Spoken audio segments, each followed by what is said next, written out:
Welcome back, Giants fans. Hopefully everyone's having a good day. I know I am. Kevin Durant's a net. I'm actually going to make a video about that right after this, but we're going to talk about the Giants preseason. We are more than halfway through. There's only 3 preseason games these days, thank God. But the Giants are off to a 2-0 start. And look, winning's fun. I know it's only the preseason, and once September comes around, it's not going to matter, but maybe it does matter a bit. I don't know. I don't know how you guys feel about preseason wins and culture and all that crap. I believe there's winning culture, losing culture, but they are winning, so we're going to take that. So it's nice to see that. The Davis Webb comeback against the Bengals was pretty fun on Sunday night. Now, unfortunately, there are some injuries to talk about, so that is the downside, but there is some positives. There are some positives, I should say. So anyway, hope you guys enjoyed the video.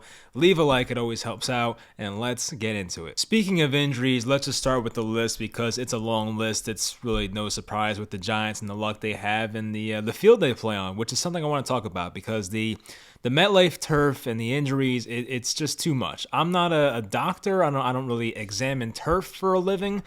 I don't know what the correlation is, but it's not good. Like, you just see too many of these injuries happening at MetLife Stadium. I don't know what it is. I mean, the Darian Beavers injury, torn ACL, by the way, but that was like an example of, oh, the guy's foot got caught in the ground, which could be a ground issue, a turf issue, and the guy's season's over because of it. So I'm not saying it's just MetLife's fault, but like the evidence is there that there have been a lot of injury problems at MetLife Stadium. I even remember back to that game. It was week 3, I believe, 2020 season, back when there were no fans allowed, and the Giants got destroyed by the 49ers. But the 49ers had like 3 injuries that day. It was Nick Bosa, I think, had the ACL.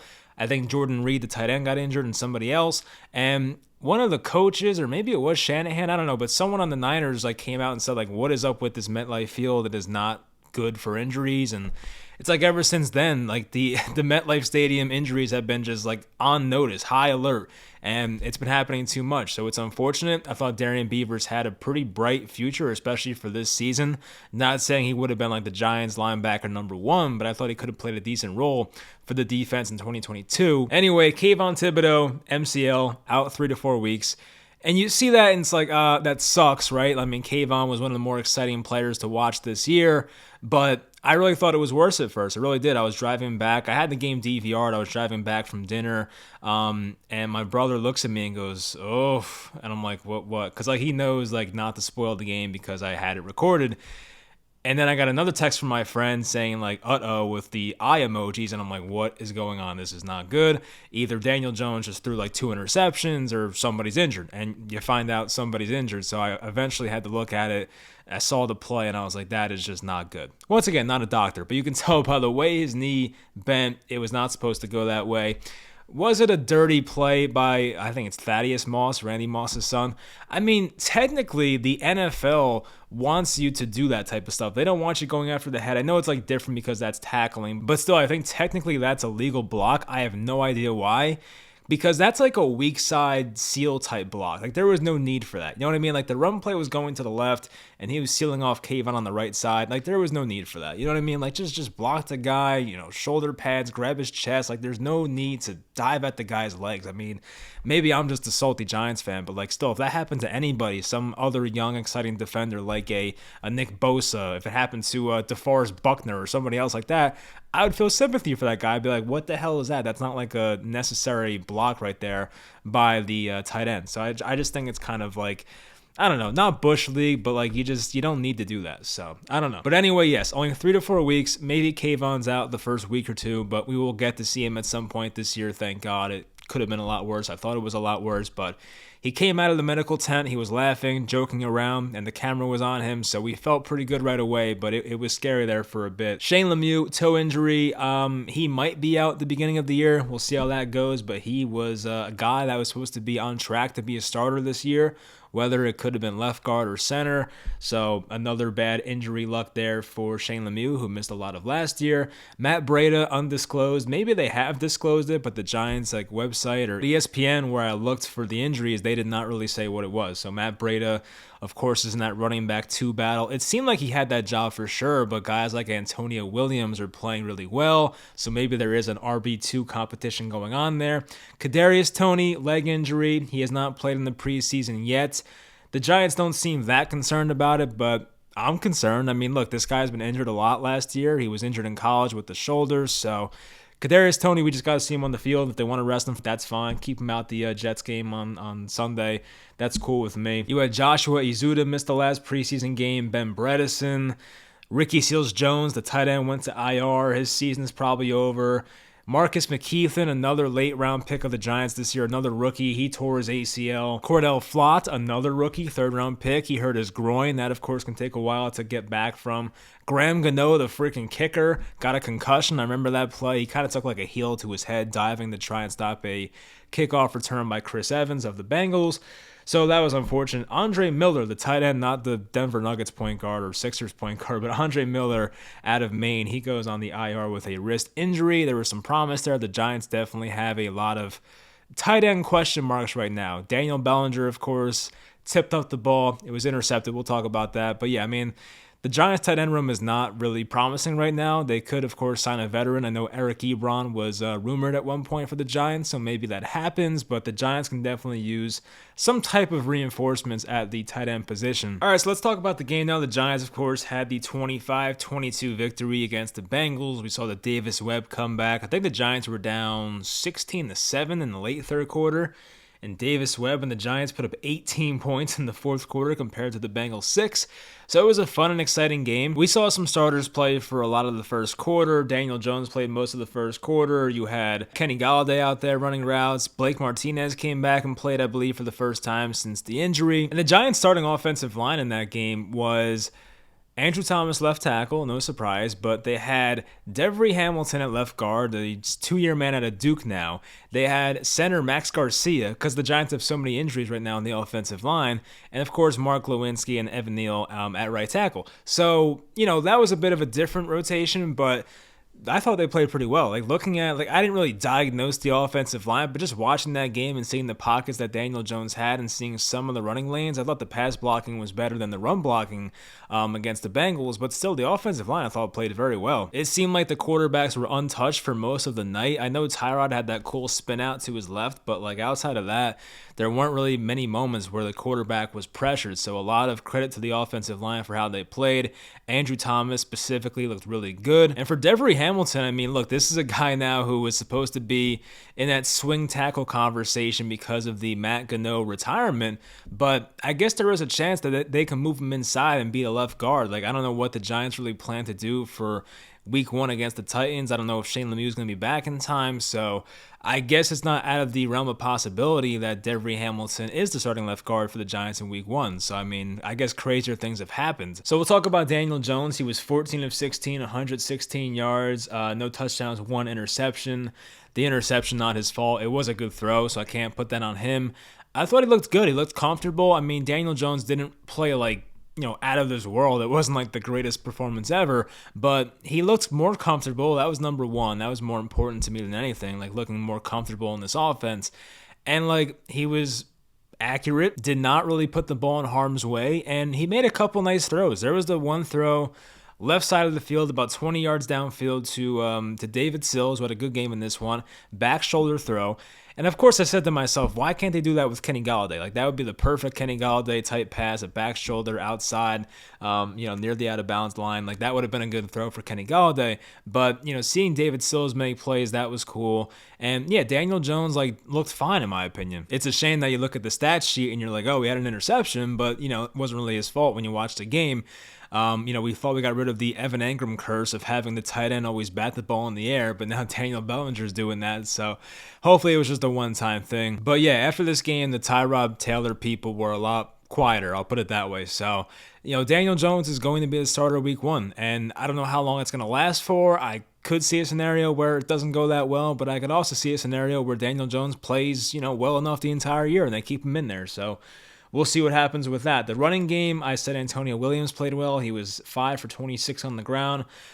Jay-Sean Corbin out of Florida State, he had 9 carries for 27 yards, 3 yards a carry, and that touchdown. Now, receiving-wise, it was Alex Bachman, who was just unbelievable in the second half. He had 11 catches, 122 yards, and 2 touchdowns, including the eventual game winner.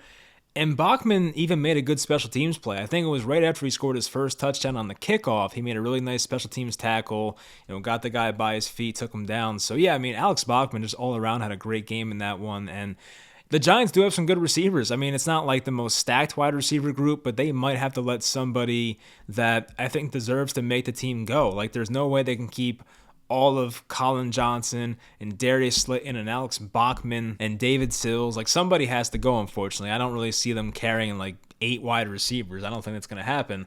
But yeah, we saw David Sills. He had 5 for 56 in this game. I think most of that was in the first half, if not all of it. We saw Antonio Williams had 7 catches for 46 yards. I have noticed that Daniel Jones has been more, I guess, willing to dump the ball down to running backs this year. We did not see it as much in the past. I don't know if it was because Saquon was out or whatever, but, Saquon didn't play in this game, so that's not really an excuse. But I've just seen Daniel Jones like more willing to just check it down if the big play is not there. Like, we've seen times where Daniel Jones will scan the field, doesn't see anything, goes through the progressions nicely, and then we'll check it down to the running back for a 4, 5, 6 yard gain. So, hopefully they use Saquon Barkley that way this year. That would be nice. But yeah, seeing Antonio Williams get those catches was definitely interesting. We saw some of that in the Patriots game in the first game as well. Now, defensively in the secondary, once again, we saw Aaron Robinson get picked on again. He almost gave up a touchdown, I think. I forget what happened on that play, but you notice with Aaron Robinson, like, he doesn't get his head turned around. Like, he will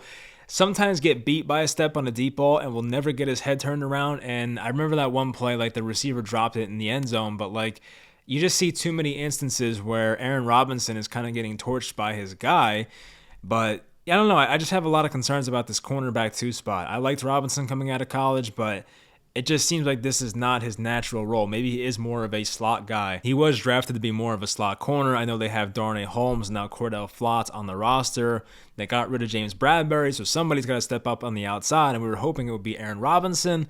Now, he could be good. We'll see. The regular season has not started yet. We have not seen any real football, quote-unquote, but so far from what we've seen, it's like Adoree Jackson's not even seeing targets on his side of the field. They're always attacking Aaron Robinson, so that cannot be a good thing. Special teams-wise, I do remember they gave up like a 77-yard kickoff return to Chris Evans, and that was the play where Gano got the concussion, I believe. But yeah, the Giants' special teams has not been that great. I feel like the Patriots had a decent punt return against them. The Bengals had a couple nice plays, including that one. So, yeah, I mean, the special teams, maybe Joe Judge, we need him back. I don't know, but the special teams definitely has to be better going forward. Now, Davis Webb, shockingly, goes 22 of 27, 204 yards and 2 touchdowns, no interceptions. He did have a lot more passes than Tyrod Taylor, but I thought he definitely outplayed Tyrod Taylor. Not to say there's going to be a real quarterback 2 competition, but we know the Davis Webb story. He could have been a coach. He wanted to keep playing, so it seems like if the Giants are going to keep 3 quarterbacks, then Davis Webb will be on this roster. It's kind of funny, though. Like, Davis Webb was like just with the Giants 5-6 years ago, and now he's like back again, and he's actually playing pretty well, so that's cool to see. Speaking of special teams, I forgot to mention this, but CJ Board, he fumbled a kick return, so you don't want to see that. I do believe he got a rib injury on that play, so maybe he like got hurt and then just dropped the ball out of a natural reaction. I don't know, but still, hold on to the ball, please. You don't want to see that. This was interesting. Wan'Dale Robinson had 3 catches for -3 yards. That is like a Rondale Moore type game for the Cardinals, like just catching all these passes behind the line of scrimmage and having it go for not many yards. I remember there was one play, it might have been their first drive, Daniel Jones threw a quick screen to him and he was like stopped 2 yards behind the line of scrimmage. So the Giants will do a lot to get the ball in Wan'Dale's hands, but how many of these Wan'Dale screen passes would naturally go to Kadarius Toney? That's my question. Like, I do believe, yes, Toney was part of the previous regime with Judge and Gettleman, but I do think Joe Shane and even Brian Dable look at Kadarius Toney and they're like, yeah, that kid's really talented. Let's try and get him the ball. So I do think some of these Wan'Dale Robinson screen passes and just quick screen plays, they will go to Kadarius Toney. I think we know that. And I would not be surprised that if Kadarius Toney plays majority of the season, that he will be the target leader for the Giants. Hopefully that is the case because I do think he is the most talented receiver on the roster. Now, Wan'Dale Robinson will definitely have his moments. He'll have his plays, but the Giants have not really targeted him downfield yet, which is a bit disappointing. Like when he was making big plays at Kentucky in college, we saw a lot of plays from the slot. He would just run like a wheel route. He would just go straight, down the hash deep, and they would hit him for big plays. But we have not seen that yet with the Giants. Maybe they're saving that for the regular season. We'll see how that goes. But yeah, mostly positive takeaways, I would say. Of course, when you win, that's cool. But like, I just feel like watching that game,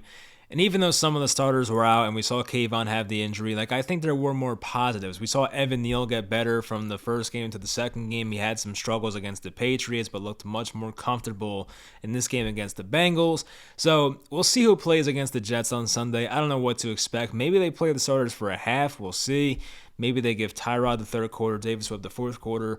But I do want to see the starters play more. I'm not going to lie. Like I guess it would be kind of smart to not put them in harm's way, but part of me wants to make sure the chemistry is down and all that crap. And I still don't expect Kadarius Toney to play, but if he did, I guess that'd be cool. But that's another guy that I don't want to unnecessarily put on the field and put him in harm's way if he's not 100% yet. But anyway, we are getting close. One more preseason game, then we'll have the regular season starting around September 11th against the Tennessee Titans. And, once again, I don't know if Kayvon's going to play in that game. Hopefully he does, but if not, they have a very winnable week 2 game against the Panthers. Hopefully they get it done there. So that will do it. I hope you guys enjoyed. Definitely want to have some more videos out before the season starts, like a bowl prediction video, a 53-man roster prediction, probably react to the Jets game after Sunday. So yeah, we'll do all that stuff. Hope you guys enjoy. Stay tuned for the season, and I'll talk to you guys next time.